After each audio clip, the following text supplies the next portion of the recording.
다들 큐티 하셔서 아시겠지만 예수님의 두 가지 비유가 그날의 본문이었습니다. 하나는 오늘 읽은 본문인 불의한 재판관의 비유가 먼저 나오고, 두 번째로 나오는 비유는 우리가 또 잘 아는 바리새인과 세리의 기도 비유입니다. 두 비유는 모두가 기도와 관련이 되어 있다는 점에서 공통점이 있습니다. 오늘 설교 제목처럼 불의한 재판장의 비유는 기도하되 낙심하지 말아야 한다라는 가르침이고, 바리새인과 세리의 비유도 두 사람의 기도가 주된 내용입니다. 물론 그 비유들을 통하여서 기도에 대한 교훈을 받을 수도 있지만, 그 전에 우리는 이 비유가 나오고 있는 문맥을 한번 살펴보아야 합니다. 지금 예수님께서 하시는 두 비유와 18장에 처음에 나오는 두 비유와 그 뒤에 이어지는 어린아이가 내게 오는 것을 금하지 말라라고 하시는 이 예수님의 가르침, 여기까지는 앞에서 시작된 가르침으로부터 이어지는 내용이기 때문입니다. 우리 17장, 바로 한 장 앞인데 17장 20절, 21절 말씀을 우리 한번 같이 읽도록 하겠습니다. 시작. 바리새인들이 하나님의 나라가 어느 때에 임하나이까 묻거늘 예수께서 대답하여 이르시되 하나님의 나라는 볼 수 있게 임하는 것이 아니요 또 여기 있다 저기 있다고도 못하리니 하나님의 나라는 너희 안에 있느니라. 아멘. 바리새인들이 예수님께 무엇을 물었습니까? 하나님의 나라가 언제 임합니까? 그러자 예수님께서 이에 대한 답을 주시는 내용이 17장 나머지 내용으로 쭉 이어지는 겁니다. 먼저는 하나님의 나라는 이미 너희 안에 있다라고 말씀하십니다. 이 말씀은 예수님께서 이 땅에 오심으로써 이미 하나님의 나라가 시작되었다는 그 말씀을 하시는 겁니다. 예수님께서 하나님의 나라를 선포하시고 또 가르치시고 또 병든 자를 고치시면서 하나님의 나라를 나타내셨기에 이미 하나님의 나라는 나를 통하여 너희 안에 들어와 있다, 이 말씀을 먼저 대답을 하십니다. 그리고 이어서 계속적으로 하나님의 나라에 대한 가르침을 주십니다. 사람들이 주님께서 다시 오시는 그날, 그러니까 하나님 나라가 완성되는 그날이 언제 올 것인지에 대하여서 여러 말들을 사람들이 할 것인데 너희는 현혹되지 말라, 그 사람들의 말에 휘둘리지 말아야 한다라고 말씀하시고, 그러나 그날이 언제 임할지는 분명한 징조 가운데 올 것이기 때문에 모두가 다 알 수 있을 것이다 라고도 말씀하십니다. 그리고 그 마지막 때를 항상 기다리고 있어야 된다라고도 말씀을 하시고, 또 그날에는 누군가는 데려감을 얻게 되겠지만 누군가는 버려둠을 당하게도 될 것이다. 그날에 대한, 그 완성된 하나님 나라에 대한 가르침을 계속 주신다는 것입니다. 이렇게 하나님의 나라, 특히 그 중에서도 주님께서 다시 오시는 날 완전히 임하는 하나님의 나라에 대하여 말씀하시는 가운데 이어지는 것이 18장의 내용이라는 것입니다. 그렇게 오늘 본문도 하나님 나라라는 더 큰 주제 안에서 이 본문을 우리가 읽어내어야 하는 것이죠. 조금 더 주제를 좁혀보자면 17장의 마지막 내용, 누군가는 데려감을 당하고 누군가는 버려둠을 당할 것이다 라는 그 메시지와 함께 우리가 오늘 본문의 비유들을 바라보아야 합니다. 오늘 본문과 다음에 나오는 비유의 가르침의 결론이 이제 18장 16절 17절에 나오는데, 우리 이 말씀도 한번 같이 읽어보겠습니다. 18장 16절 17절입니다. 시작. 예수께서 그 어린 아이들을 불러 가까이 하시고 이르시되 어린 아이들이 내게 오는 것을 용납하고 금하지 말라. 하나님의 나라가 이런 자의 것이니라. 내가 진실로 너희에게 이르노니 누구든지 하나님의 나라를 어린아이와 같이 받아들이지 않는 자는 결단코 거기 들어가지 못하리라 하시니라. 아멘. 그러니까 오늘 비유도 단지 끈질기게 기도하면 응답을 얻을 수 있다라는 가르침이 아니라 하나님 나라의 백성다운 모습, 특히 기도와 관련하여서 하나님 나라에 합당한 하나님의 백성은 어떤 모습인가를 가르쳐주는 본문이라는 것이지요. 이 차원에서 오늘 본문의 말씀을 함께 살피고자 합니다. 사실 두 비유를 다 다루려고 했는데 시간이 너무 부족할 것 같아서 앞에 비유만 우리가 좀 살피도록 하겠습니다. 오늘 설교는 크게 두 가지를 말씀드릴 것입니다. 먼저는 비유의 내용을 통하여서 기도하는 자는 낙심하지 말아야 한다라는 그 사실을 살필 것입니다. 그리고 두 번째로는 하나님 나라의 관점에서 우리가 낙심하지 않는 기도가 무엇인지를 함께 살피도록 하겠습니다. 오늘 이 두 가지 사실을 통하여서 저와 여러분도 이 땅에서 하나님 나라에 합당한 자들, 하나님 나라 백성다운 자들로 세워지는 은혜가 있기를 소원합니다. 먼저 오늘 본문을 보시면 예수님께서 이 비유를 드시는 이유를 1절에서 명확하게 밝히고 계십니다. 우리 1절 말씀 같이 읽겠습니다. 시작. 예수께서 그들에게 항상 기도하고 낙심하지 말아야 할 것을 비유로 말씀하여. 비유를 드시는 이유가 뭐라고 합니까? 기도를 하되 낙심하지 말아야 할 것을 가르쳐 주시기 위함이라고 합니다. 그러니까 이 비유의 핵심은 항상 기도해야 한다라는 것보다 기도하되 낙심하지 말아야 하는 데에 핵심이 있는 것입니다. 낙심하지 말아야 하는 것. 다시 말해 하나님 나라의 백성다운 모습은 기도를 하지만 기도를 하더라도 낙심하지 않는 모습이라는 것입니다. 우리 성도님들 기도하실 때 낙심하지 않는 기도하고 계십니까? 제가 중학생 때 그 교회 목사님께서 저희 집에 신방 오셨던 날이 아직도 생생하게 기억이 납니다. 정확하게는 제가 아니라 저희 할머니, 같이 사시던 할머니를 신방하러 오셨던 것인데 목사님께서 할머니께 기도 제목을 물으셨습니다. 이 신방하면 다 그렇게 하지 않습니까? 그러니까 제 할머니께서 뭐라고 하셨냐면 내가 하도 이것저것 많이 기도를 했더니 이젠 제 기도를 들어주실지도 의심스럽습니다. 이렇게 얘기를 하시더라고요. 그러니까 의심이라는 표현을 사용하셨지만 진짜 뭐 의심스럽다 이 얘기를 하시려고 하는 게 아니라 정말 오랜 시간 동안 이것저것 많이 기도하셨는데 또 잘 안 이루어지는 게 많이 있으니까 또 마음이 또 힘들기도 해서 굳이 지금 또 기도를 해야 되는가 약간 이런 생각을 아무래도 좀 가지셨던 것 같습니다. 우리 성도님들 중에도 비슷한 경험 하신 분 계신지도 모르겠습니다. 기도 제목에 있어서 정말 간절한 마음으로 기도를 했는데 자꾸 들어주지 않으실 때, 응답이 더디올 때, 시간이 흐르면 점점 더 낙심하게 되고 또 실망하게 되는 그런 경험들. 그런데 오늘 예수님께서는 그럼에도 불구하고 우리가 항상 기도하여야 하고 또한 기도할 때엔 낙심하지 말아야 한다는 말씀을 하시는 것입니다. 이 가르침을 오늘 비유로 말씀하시는 것인데 우리 이제 비유를 살펴보겠습니다. 2절과 3절 말씀 먼저 읽겠습니다. 시작. 이르시되 어떤 도시에 하나님을 두려워하지 않고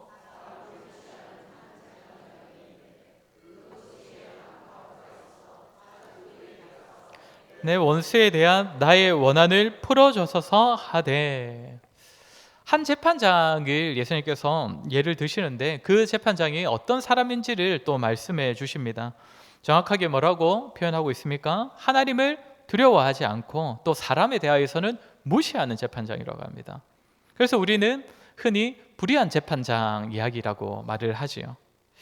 사실 예수님 당시에는 재판장이라는 그 직업 자체가 불의하다고 여겨졌었습니다. 대부분이 로마에 대하여서 불법적인 방법으로 그 자격을 취득했던 자들이 재판장이었기 때문에 오늘 예수님께서 재판장에 대하여서 하나님을 두려워하지 않고 사람을 무시한다, 그렇게 불의하다라고 말을 했을 때 아마도 많은 유대인들은 아마 고개를 끄덕였을 것입니다. 당연한 말이지. 너무 그런 사람이 재판장이지.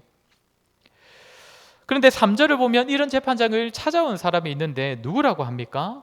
과부가 찾아왔다고 합니다. 과부는 무엇 때문에 재판장을 찾았다고 합니까? 원수에 대한 원한을 풀어달라는 것입니다.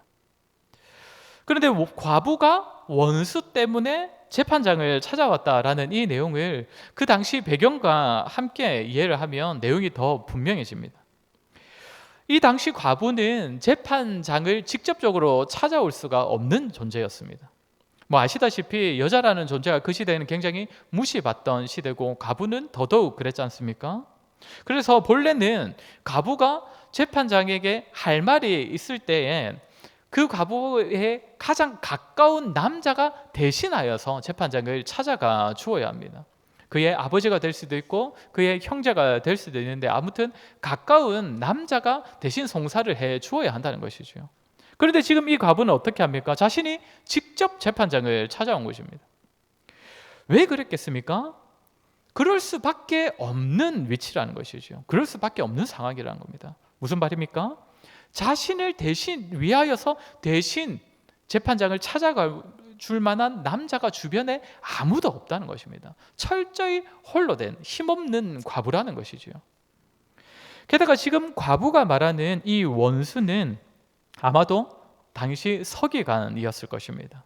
마가복음 12장을 보시면 예수님께서 서기관들을 향하여서 과부의 가산을 삼키는 자라고 표현을 하십니다. 이 당시 남편이 죽어서 이제 남겨진 아내에게 그 남편의 재산이 이렇게 넘겨지게 될 때 이 일을 담당하는 사람이 서기관들이었습니다. 근데 이 서기관들은 그때를 이용하여서 그 과부의 재산을 굉장히 많이 착취했던 것입니다. 그래서 예수님께서는 서기관들을 향하여서 과부의 가산을 삼키는 자라고 표현을 하셨던 것이죠. 그렇게 오늘 비유에서 과부가 재판장에게 원수의 원한을 풀어달라고 하는 이 요청은 10중 8구 서기관들의 그런 횡포에 대하여서 다시금 나를 도와달라라는 요청이었을 것입니다. 이렇게 볼 때에 재판장의 입장에선 자신을 찾아온 이 과부의 요청이 별 시덥지 않는 그런 아마 송사였을 것입니다. 그렇지 않겠습니까? 내가 이 과부의 요청을 무시하더라도 딱히 나를 찾아와서 대신하여 따져줄 만한 남자가 전혀 없는 그런 힘없는 과부지 않습니까? 그러니 내가 무시해도 좋겠다라고 여겼을 것입니다. 게다가 이 과부가 송사하는 대상이 누굽니까? 서기관들입니다. 서기관. 그러니까 사회적 지위가 자신만큼이나 높은 사람이라는 것이죠. 그러니 아마 이 과부의 그 요청을 들어주는 것이 상당히 좀 까다롭다고 여겨지지 않았겠습니까? 그러니 아마도 무시하고 싶었을 것입니다. 그런데 이 과부가 어떻게 했다고 합니까? 자꾸만 이 재판장을 찾아온 것이죠. 처음에는 내가 정말 이거 그냥 무시하고 넘어가도 상관없겠다라고 생각되었는데 시간이 지나도 계속적으로 자신을 찾아오니까 나중에는 어떤 생각을 하게 되었습니까? 우리 4절과 5절 말씀, 오늘 보면 4절 5절 말씀도 같이 읽겠습니다. 시작. 그가 얼마 동안 듣지 아니하다가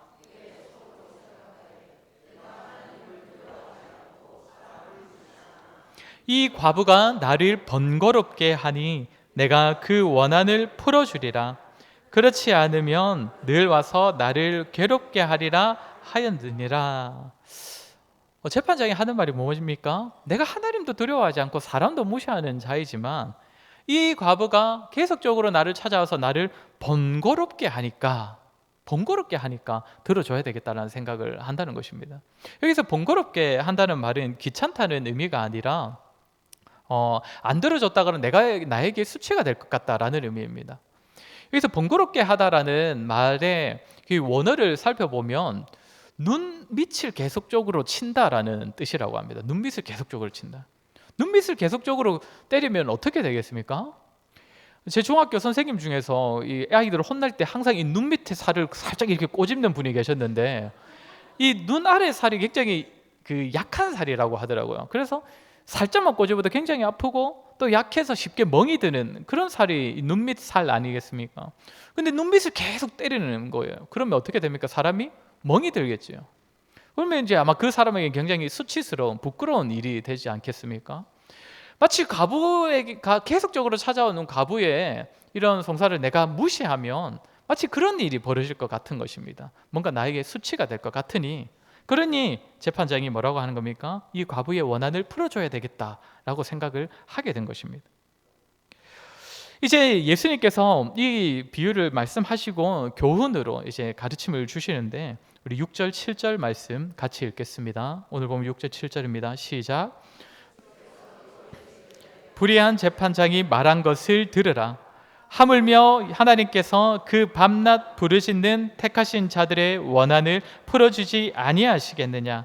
그들에게 오래 참으시겠느냐? 아멘. 불의한 재판장도 과부가 간청할 때에 지속적으로 간청할 때에 그의 원한을 풀어주셨는데 7절에서 하물며 하나님께서 사실 하나님을 어떤 사람에게 비교한다는 것은 거의 신성 모독에 가까운 것이지만 예수님께서 지금 아버지의 하나님을 사람에게 빗대어 말씀하십니다. 불의한 재판장에게 빗대어 말씀하시죠. 근데 어떤 의미로 이런 말씀을 하시는지는 아시겠지요. 하물며라는 표현은 언제 사용합니까? 정말 아무것도 아닌 그런 존재도 어떤 일을 해낸다면 그보다 훨씬 위대한 존재는 당연히 그 일을 해낼 수 있지 않겠느냐, 이런 식의 내용을 말할 때에 하물며라는 표현을 사용하지요. 우리가 성경에서는 어디에서 우리가 볼 수 있습니까? 너희가 악한 자라도 아들에게 좋은 것을 주거든 하물며 하나님 아버지께서 구하는 자에게 좋은 것을, 그러니까 성령을 주시지 않겠느냐 할 때에 거기서 하물며라고 사용되죠. 여기도 마찬가지입니다.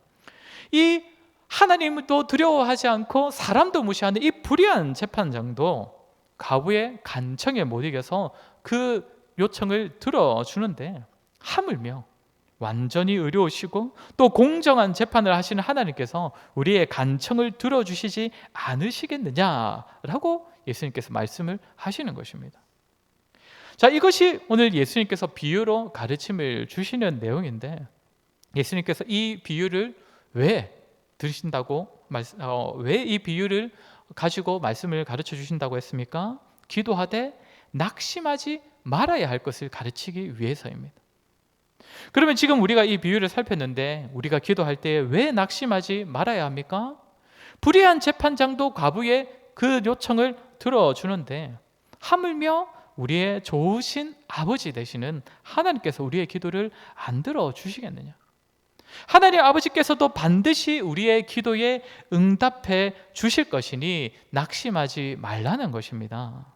우리의 기도는 반드시 하나님 아버지께서 들어주실 것이기에 우리의 원한도, 우리가 바라고 구하는 모든 간구도 다 하나님 아버지께서 응답하실 것이기에 저와 여러분 역시 기도하되 낙심할 필요가 없는 것입니다. 여러분 믿으십니까? 그러면 이제 두 번째로 볼 것은 낙심하지 않는 기도가 무엇인가입니다. 앞서 우리의 기도는 반드시 응답받을 것이기에 기도하되 낙심할 필요가 없다라고 말씀을 드렸는데, 그런데 우리가 생각을 해보면 이 자리에 앉아 계신 많은 분들이 신앙생활을 한두 해 한 것이 아니라 정말 길게 하셨을 것이고 그 가운데서는 정말 오랜 기간 동안 기도하신 제목들도 분명 있으셨을 것입니다. 그런데 그 기도의 제목들이 안 이루어진 그런 경험도 다들 있으실 것입니다. 그러니 과연 하나님께서 내 기도를 반드시 응답하시는 게 맞나? 내가 끈질기게 붙잡고만 있으면 반드시 하나님께서 응답해 주시는 것이 맞는 것인가? 라는 그런 의문이 들기도 할 것입니다. 제가 처음에 이 18장에 나오는 비유의 큰 주제가 무엇이라고 했습니까? 큰 주제는 하나님의 나라라고 했습니다. 그렇게 오늘 비유도 이와 관련된 내용으로 마무리되고 있습니다. 우리 8절을 같이 읽도록 하겠습니다. 8절 말씀입니다. 시작. 내가 너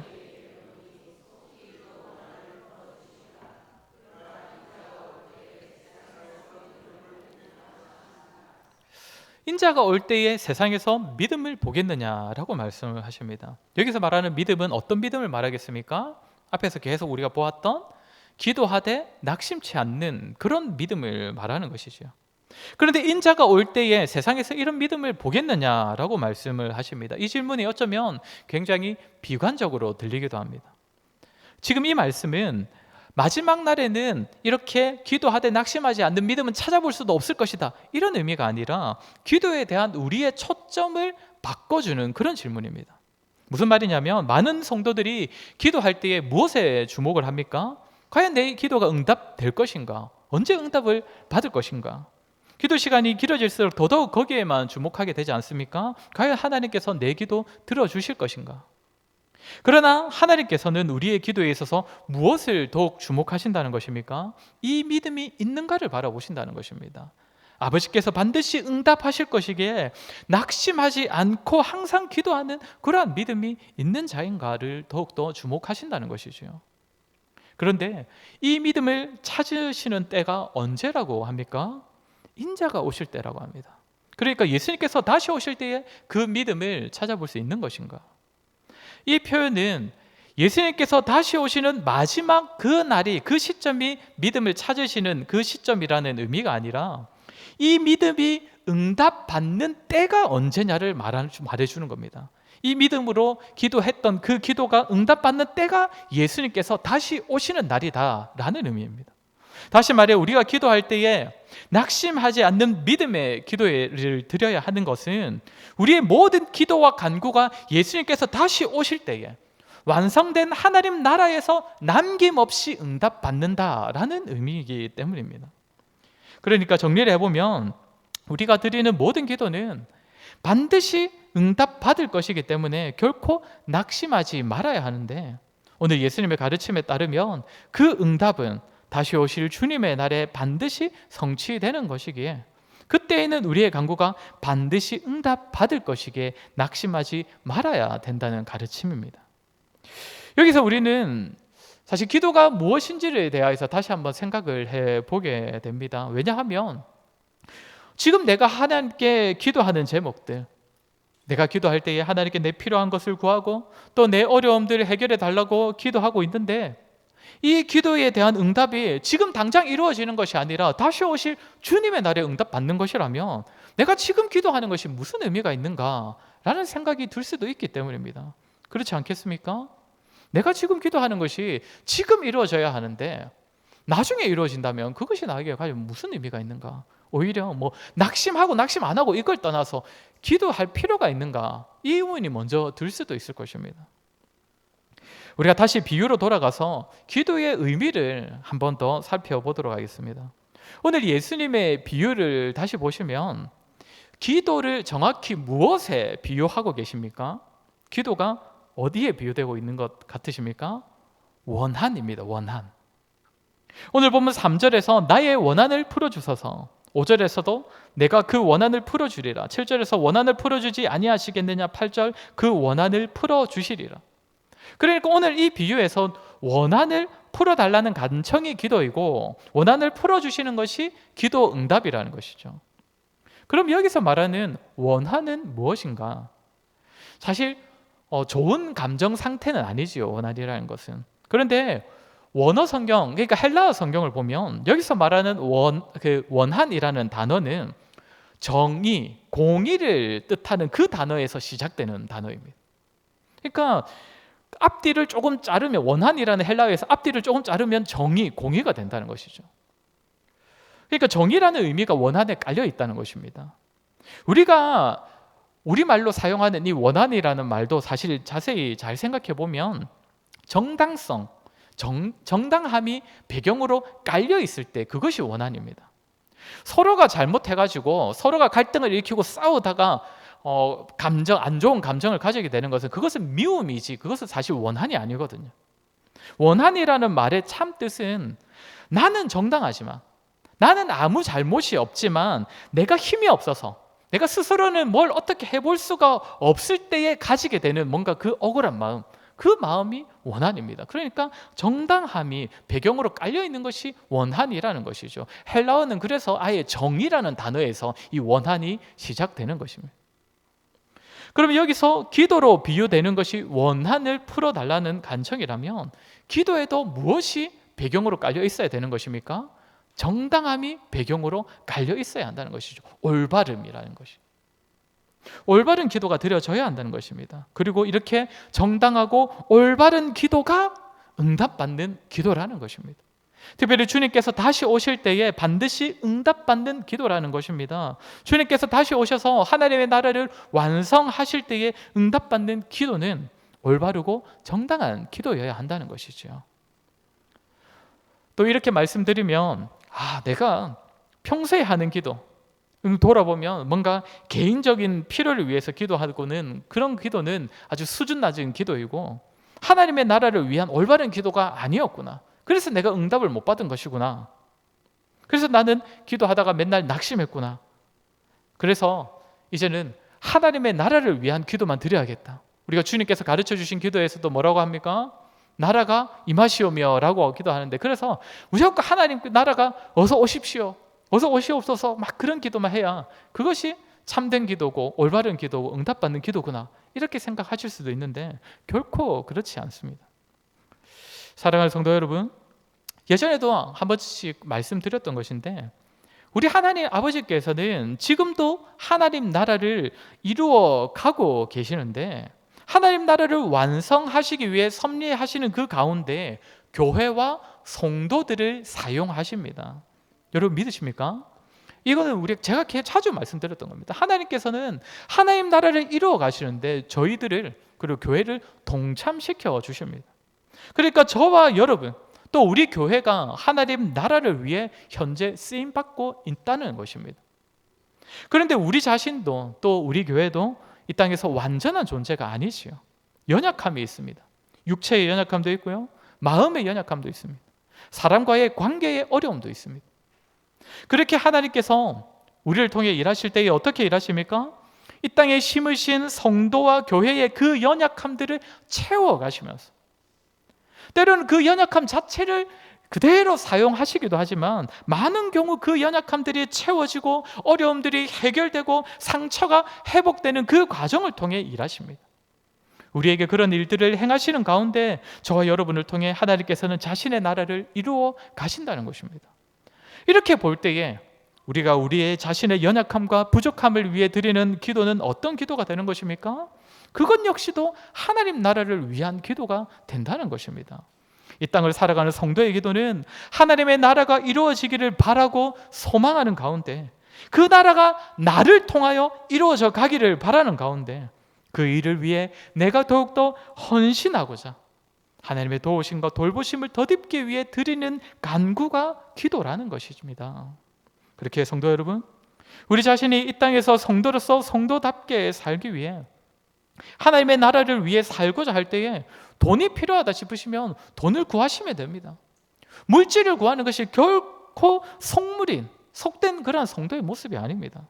하나님 나라의 백성으로서 이 땅을 살아가기 위해 필요한 것이 돈이면 당연히 돈을 구해야 되죠. 건강을 위해 기도하시기 바랍니다. 우리가 건강해야 하나님께서 우리를 세우신 그 자리에서 맡겨진 일들을 감당하며 살아갈 수 있는 것 아니겠습니까? 사람을 위해 기도하시길 바랍니다. 불신 가족들을 위해서 특히 기도하시길 바랍니다. 우리는 이 땅을 살아갈 때 사람들과의 관계 가운데 살아가기 때문에 특별히 가까운 사람들을 위하여서 우리는 기도해야 합니다. 사람과의 관계 가운데서 우리가 성도로서 마땅히 살아야 할 삶을 살아내어야 하기 때문입니다. 중요한 것은 이 모든 간구가 하나님 나라의 관점에서 이루어지는 기도라는 것입니다. 같은 것을 구하더라도 똑같이 돈을 구하고 건강을 구하고 뭔가 어려움을 해결해 달라고 기도하더라도 단지 내 욕심을 채우고자, 내가 이 땅을 더 편히 살고자, 이 땅에서 내가 더 배부르고자, 내가 남들보다 더 잘 나가고 싶어서 드리는 기도가 아니라는 것입니다. 같은 내용으로 기도하지만 다시 오실 주님의 나라를 바라보면서 간구하고 정말 바라는, 그렇게 소망 가운데 하는 그런 간구가 그죠? 내 만족을 위한 기도, 내 만족을 위한 간구와는 전혀 다르다는 것이죠. 특별히 그 두 기도는 무엇에 있어서 다르겠습니까? 여기에서 낙심이 나오는 겁니다. 그저 내 만족을 위한 기도는 이 땅에서 응답받지 못하고 당장에 응답이 오지 않고 더디 오면 마음이 어떻게 됩니까? 낙심하게 되는 것입니다. 왜 내 기도를 들어주시지 않는 것인가? 그러나 같은 제목으로 기도하더라도 하나님 나라를 기다리며 하나님 나라를 소망하는 가운데 자신을 위해 드리는 기도는 완성될 하나님 나라를 위해 이미 사용된 기도이기 때문에, 그 기도에 대한 응답은 주님께서 다시 오실 때에 반드시 응답받는 기도이기 때문에 이 땅에서도 실망할 필요가 없는 것입니다. 당장 내가 원하는 것이 안 이루어져서 아쉬울 수는 있지만, 내가 드린 기도는 내 만족을 위한 것이 아니라 하나님 나라를 위한 기도였으니 주님께서 다시 오시기만 하면 되는 것이지요. 주님께서 다시 오시는 날에 하나님 나라가 이루어지기만 하면 되는 것이지요. 한나가 기도 응답으로 사무엘을 받았지만 다시금 그 사무엘을 드렸던 것처럼 우리 역시도 응답이 당장에 주어지나 안 주어지나, 우리의 시선과 우리의 삶의 초점이 하나님의 나라에만 초점이 맞추어져 있다면 이 기도가 반드시 응답될 것임을 확신하면서 낙심치 않는 믿음을 가질 수가 있는 것입니다. 내가 열심히 기도하는데도 여전히 가난해도, 여전히 내가 건강하지 못해도, 여전히 내 주변 사람들로 인하여서 내가 너무 괴로워도 내가 드린 이 기도는 단지 이 땅에서의 내 삶을 위한 것이 아니라 다시 오실 주님의 날을 위한 것이므로 우리 주님께서 다시 오실 때에 반드시 응답받을 것임을 기억하며 의로우신 재판장이신 아버지 하나님께서 반드시 아들 예수 그리스도를 다시 보내심으로써 분명하게 응답해 주실 것을 믿는 믿음으로 저와 여러분은 결코 낙심치 말아야 할 것입니다. 저와 여러분의 기도가 이러했으면 좋겠습니다. 당장 기도의 내용부터 뜯어고치자는 것이 아닙니다.